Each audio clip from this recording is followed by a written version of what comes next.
Hello everyone, it's Gerald. I'm back with the Chrysler 300 that in part 1 I diagnosed the reason for the steering wheel locking up during a turning event where they used a turn signal lever, made the right hand turn, and the steering wheel would not return. We found that the clock spring had broken, the plastic components of it had broken and fallen down into the mechanism and caused the condition.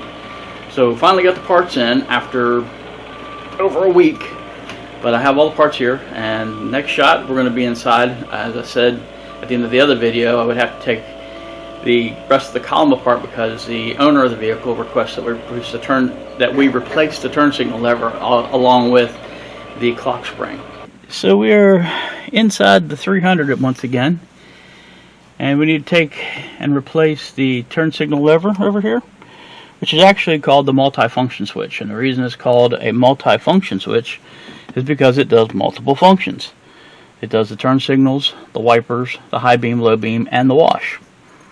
And that's why it is called or considered a multi-function switch. To replace that, we will need to remove the upper part of the column. This comes off relatively easily. There is a hole to the left-hand side of center. You will need a 30 Torx. I'm going to go up into the hole and engage as a bolt. I need to back the bolt all the way out. Now it won't fall out because it's captured inside. We should be able to grab this column and pull it up and off the vehicle. Just like that. Okay. That will give us access to the back side where the fasteners are inside here to release the turn signal lever / multi-function switch. And we will do that over on the bench.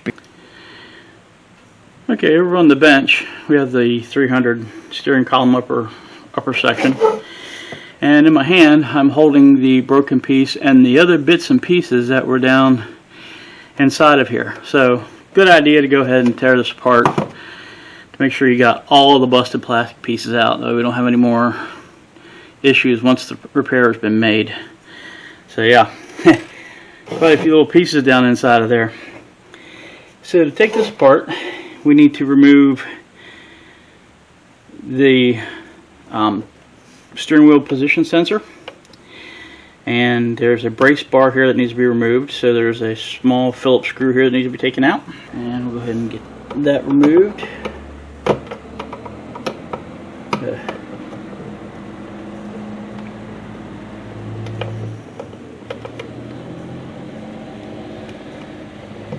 Sorry about the background noise if you hear. My neighbor's having some yard work done today, apparently. Alright, so remove that screw. And we should be able to lift this out of the hole. And again, this is a sensor for the steering wheel position. So we're going to continue to disassemble this.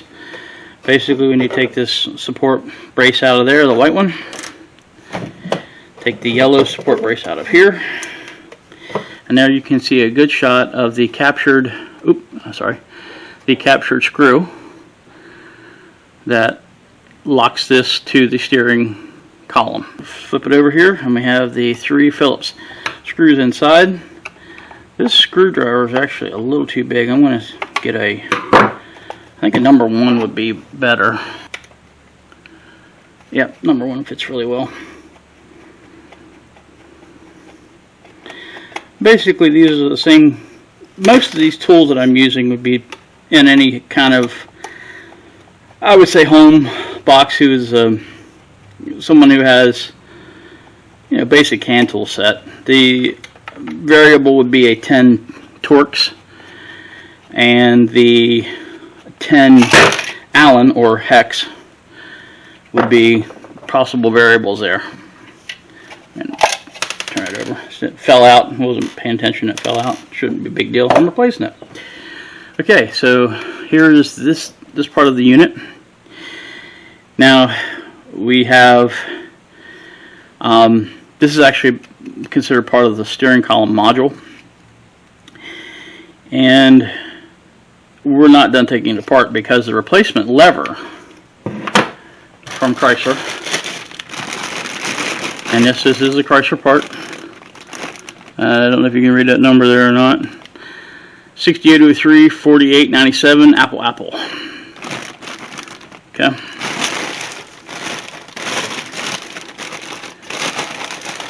This piece comes without that sensor plug assembly, everything on the back of it. This is what we're going to be replacing, and attaches the other piece attaches to it here, and should be just a matter of simply pulling it off, as you can see, and sticking it on. So when I'm doing this job, I think about, oh, you know what, I'm about ready to get ahead of myself. Where is my, oh, there you are. I want to make sure I know where the bolt is for retaining it. Put all this back in, and I have that bolt in the right spot, and then I'm stuck. Yep, see, I just did it. See, this bolt's supposed to go in here. See, I screwed that up. So I need to push that back off a second. Put the bolt up in partially. Get everything lined up here. I'm trying to watch the camera and all that at the same time. Okay, and there we go. Basically, we push that back on. Our screws retained for when we're ready to put it back in the car. And that's just how that looks. Now it's just a matter of placing this back inside of the collar, which should go right down in here, like that. Okay. Turn it over here, grab our screws, and we'll put these fasteners in. So we tighten up the 3 screws down there, 3 Phillips screws. I'm sure it was a torque spec, but you know, we're field service here. You tighten them up basically what they felt like before. Don't kill them, don't crack them. You know, use your brain, really. I mean, it's not like a rocket surgeon. Okay, we reassemble this component. We put the white strut brace in up here, the yellow strut brace in down here, and then the position sensor right here. Remember, we had the one small Phillips screw that went right here. You can see that? Yep.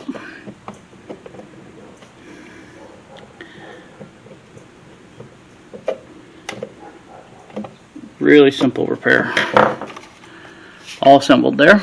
Now, the nice thing about this column piece is that now we can put the airbag clock spring in also, and it can all go in as one assembly. We don't have to wait and put the clock spring mechanism in the car. We can do it right here. So this is the most delicate part of this. You have these 9 pins that have to line up down inside of the little cavern on this side right here. There's a little cavern down there, and they all go in and they line up and they slide in. This is probably the most delicate part of this operation. You want to gently lower this in and kind of let it find its way in, and just gently push it down in, and it should not give you any problem going in there. It felt good. I like the feel of it. Makes you nervous because it doesn't look like this thing's quite lined up to me. It feels like it's more at an angle of concern, so I'm going to lift it back out, take a look at it, just examine my pins. They look fine. Like I said, I'm of course a little nervous because, you know, it's a blind hole, so I want to be careful. Alright, so I'm going to do that one more time. Just let it gently get into where it needs to be. Kind of keep that ring centered.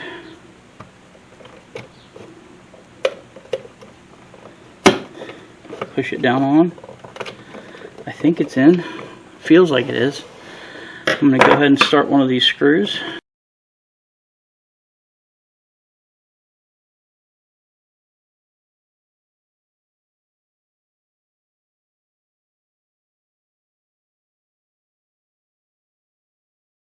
So it's in. And that's it. Our upper column assembly is together. And we are ready to put that in the car.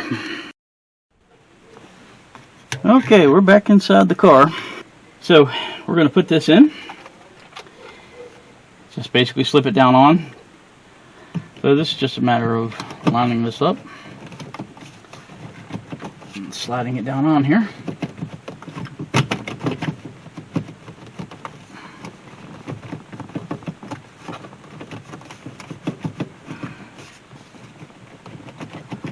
And of course we're going to be a booger about it.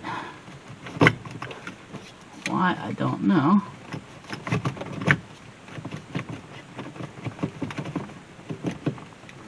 This should just slide right on. No problem.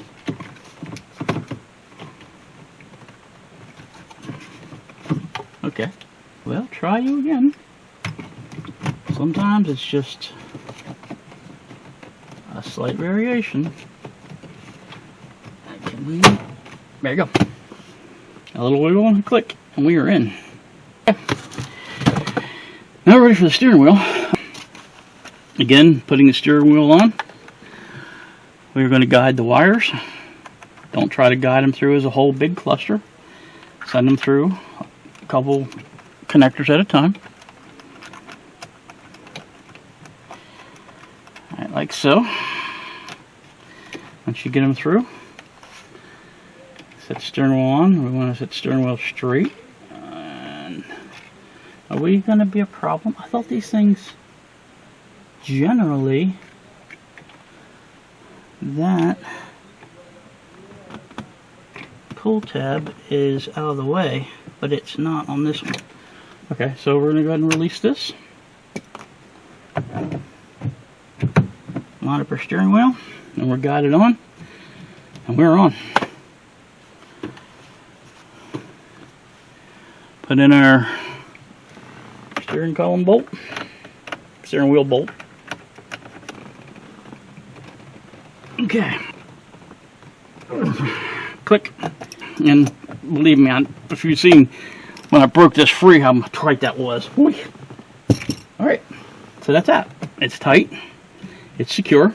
I'm going to go ahead in the hole down here, put the 30 Torx back in. And we're going to tighten that collar up. So that's back into place. And hand tight is good. Okay, remember we want to plug everything back in. Connect up that. Now we're ready to put the airbag on. It's a matter of just plugging it in. Tan to tan. Black to black.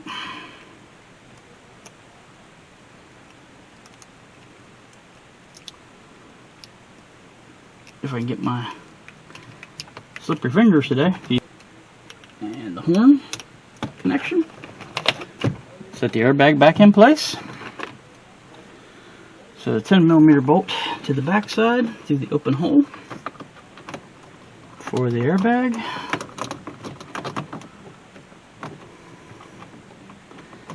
And just get that started by hand so we don't cross thread. I'm going to let you sit here and watch the airbag while I go back and put the battery on. That way if it blows up, it gets you and not me. Pull the lever, Crunk. Oh, you're still here. Okay. We are powered up. Turn the key on. We want to stay back from the airbag just in case. Alrighty, powered up. Warning lights on. Everything looks good. Airbag light went out. Happy about that. Left turn signal. Cancel cam worked. Right turn signal. Cancel cam worked. Wipers are functioning. Beautiful. Cruise control turned on. Yes. All the inputs. Horn works. Well, ladies and gentlemen, I think we have accomplished our goal, and we have fixed the 300 that didn't want to turn.